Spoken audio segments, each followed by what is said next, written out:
parce que jàmbat bi benn la des na tuuti dans 1 mois 2 mois bu ndox mi wàccee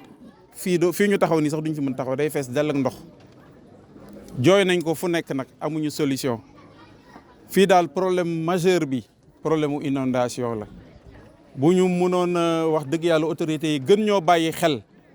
génn ñu ci bourbier boobu ñu nekk dina baax maa ngi ko fi wax léegi suñu ay dëkkandoo yu bëri tey tëj nañ seen ay kër génn ndax ndox mu leen sonal ca loolu nag wax dëgg yàlla ku góorgóorlu liggéey ba retraité li nga am nga dajale ko dëkk faak sa njaboot war a génnaat pour dem di loué ji ak location yi léegi ku nekk xam na nu muy demee ku mu dalul it xam nga ni metti na loolu moo tax ñu dajaloo fii bon kooku c'est le premier point deuxième point bi pavage bi la ñuy wax pavage ñëw na ba ci secteurs yi yëpp ñu wër et pour fekkee pavage la rek wax dëgg yàlla fii on a une cité bien lotie mbedd yu yaatu macha allah éclairage public bi aussi ça fait défaut moo tax agression bi bari na fi càcc gi bari na fi loolu daal la ñu ni woon dinañ gën a yuuxu ndax yàgg nañ ko wax mais wax dëgg yàlla amuñu benn solution ci loolu. xam nga lu ñu wax y en a marre du système de pompage dañu coy sondu plus de 10 ans ñuy pomper suñu moyen bopp la ñuy pomper état joxuñu fi dara pompe boo la fi gis carte bi ñoo ko jënd te pompe boo la fi gis pompe bu lu mu gën a ndaw c'est 1 million et plus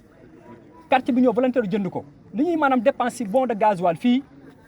ce sont des millions la ñuy dépense fii bon de gasoil te j'ai les reçus am naa cahier bi am naa dépense yëpp ma yor ko fii suñ ko cumulé ce sont des millions kon c'est très difficile pour la population maanaam au lieu ñu am ay problème de détresse finalement dañuy appauvrir en même temps bu luy ñëwee presque population fii yëpp dañuy tux te xam ngeen tey wàllum location dafa métti ñii kenn mënu leen loger fenn du si école di fépp ku ci nekk yaa utal sa mooy bopp kii sa doom day dem fële sa mbokk yi kay dem fële yow nga loger fële maanaam famille yëpp ay tas si jigéen ñu warul jamono daaw am na ci benn exemple femme boo xam dafa enceinte woon bi mu enceinte buntu kër dafa am ndox parce que handicapé la finalement ñàkk moyen pour muy génn foofu noonu rendez-vous mi ba finalement dafa avorté kon donc loolu exemple la benn bi may jox li nga xamante ni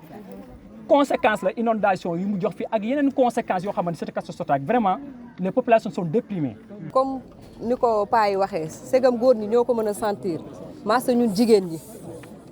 ñi nga xam ne bu xasee ba inondé suñu yoonu dem marché jeex na suñuy activité dagg na ndax xale yi ñu nekkal ci kër gi amatul génn amatul dara dañuy bloqué daal loolu lañ mun a wax comme ni ko ñëpp waxee rek ñun Sotrac kenn sentiruñu ñun nag ñun ñoo sentir suñu bopp ba bu jotee ñu jël suñuy jeunes jël suñuy moyen de bord di fexe noo xamante ne ni ndox mi dina génn ci dëkk bi lépp lu fi am ñun ñoo ko fi def kon nag jot na tey pour état jël ay engagement ndax ñun tam dañoo am ay droit kon képp koo xam ne mu ngi dëkk fii ci dëkk bi dañuy faral nag ñoom autorités yi bu jotee ñuy wax Macky Sall loo xamante ne nii amul pour bëgg lu ko neex lépp loo xam ne ministre bi naan commencé nañ ay liggéey defuñu fi dara fii au niveau de Castors Sotrac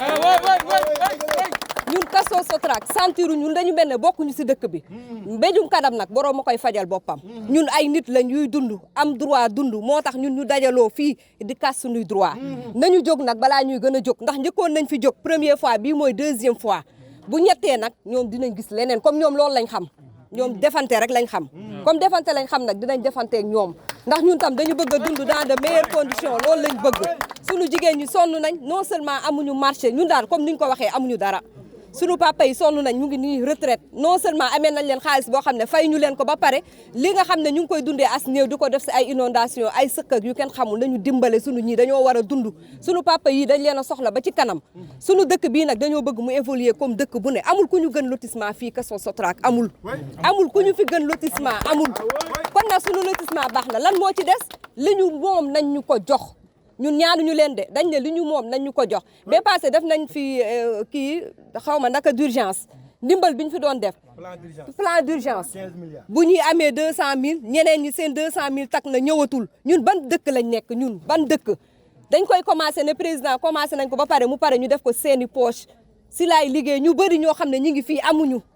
ñun suñu solution jóg nañ bu yàgg nañ ko daan defee boole suñuy jeunes ut suñuy 1000 francs par kër ut suñuy moto pompe jënd suñuy essence noonu lañ ko daan defee noonu lañ koy defee bu soobee yàlla bu ñu ñëwee baax na bu ñu ñëwul ñu nekkaat ci ba kere ñuy gis leneen mais dañoo jóg taxaw wax leen ne leen ñun tam ci dëkk bi lañ dëkk loolu la. Nous vivons le calvaire, nous sommes dans les eaux. Présentement, depuis 12 ans, on est dans l'eau et l'eau n'est jamais partie. Elle est toujours là.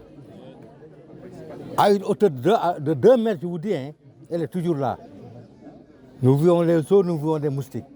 Elle est toujours là depuis 12 ans. On ne nous a jamais aidés. Ce sont nos enfants qui curaient. On se cotisait, des bonnes volontés nous aidaient à avoir des pompes. Et nos enfants travaillaient. Personne n'est venu nous secourir. Personne. Ni l'État, ni la commune. Personne. On n'a vu qu'une seule personne au nom d'Abdoulaye Sow. On n'a pas vu d'autres. Il a fait ses moyens. On n'a pas eu d'autres personnes. Même l'État,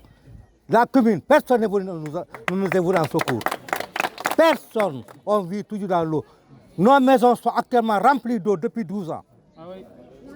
Depuis 12 ans. Ceux qui ont les moyens de quitter ont quitté. Les gars comme moi restent toujours dans l'eau. Nous sommes toujours dans les eaux. Ce que nous voulons, c'est d'être canalisés. D'être canalisés. Avant tout, avant que l'hivernage s'installe catégoriquement à 465, qu'on vienne enlever les eaux qui sont là. Parce que si toutefois ces eaux-là, d'autres eaux viennent s'y ajouter, bonjour le calvaire. Ce que nous voulons, c'est d'être de un canalisé. Parce que le système pompage ne règle rien. Ne règle rien. Or, ce que nous voulons, c'est des lampes. Ce que nous voulons, c'est des pavés.